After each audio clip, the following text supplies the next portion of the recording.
Points to be covered: respiratory system, structure and function, nose, pharynx, windpipe, lungs, exchange of gases in lungs, diaphragm. Respiratory system, structure and function. With the figure first we'll see the nasal cavity, then trachea, then lungs, pharynx, larynx, then bronchioles, then alveoli, and diaphragm is seen here. Now one by one we'll see. First one is nose. Respiratory system and respiration begins with nose. Air is filtered with the help of hair and mucus present in the nose. Respiratory system, structure and function. Second one is pharynx. The food pipe and windpipe originated in the pharynx. The windpipe is present in front of the food pipe. There is a lead at the beginning of the windpipe. This lead closes the windpipe during passing of food into the food pipe and thereby normally prevents the entry of food particles into windpipe. Otherwise, the windpipe remains closed, hence the air passes through the pharynx into windpipe. Respiratory system, structure and function will see windpipe. Windpipe is swollen at the beginning due to the sound box. Windpipe bifurcates in thorax. One branch enters the right lung and other enters into the left lung. Respiratory system, structure and function. Lungs. A lungs is present on the either side of the heart in the thoracic cavity. Maximum area of thoracic cavity by lungs and they cover the maximum part of the heart. Each lungs has double layered covering. It is called as pleura. Lungs are elastic like a sponge. Lungs are made up of small compartments called as alveoli. Rich network of capillaries is present around each alveoli. Walls of alveoli and capillaries are extremely thin. Gaseous exchange can easily take place across these thin walls.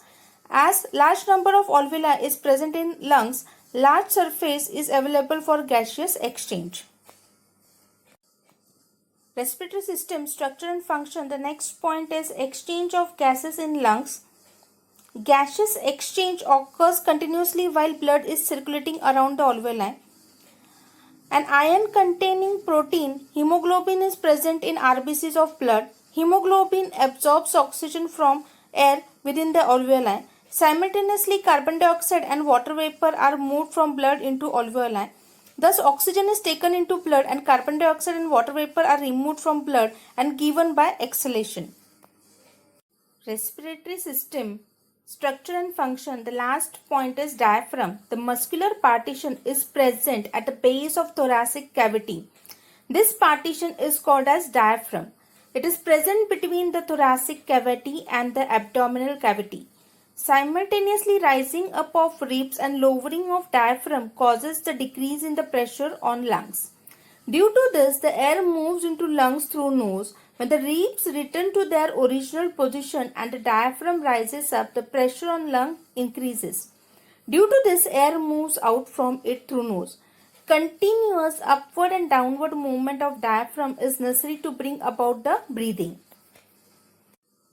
So, today we have learnt about the nose, that is respiratory system. Respiration begins with nose, air filtered with the help of hair and mucus present in the nose. Pharynx, food pipe and windpipe originate in the pharynx.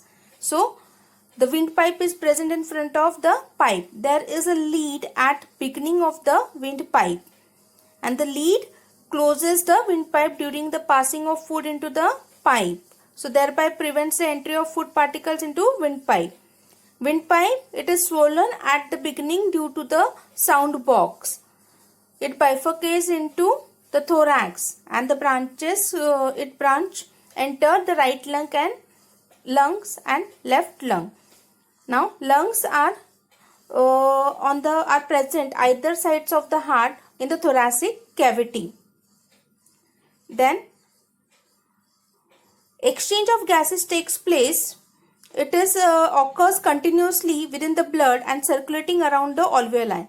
The iron containing protein hemoglobin is present in RBCs of the blood. Now diaphragm, the muscular partition is present at the base of the thoracic cavity. The partition is called as diaphragm.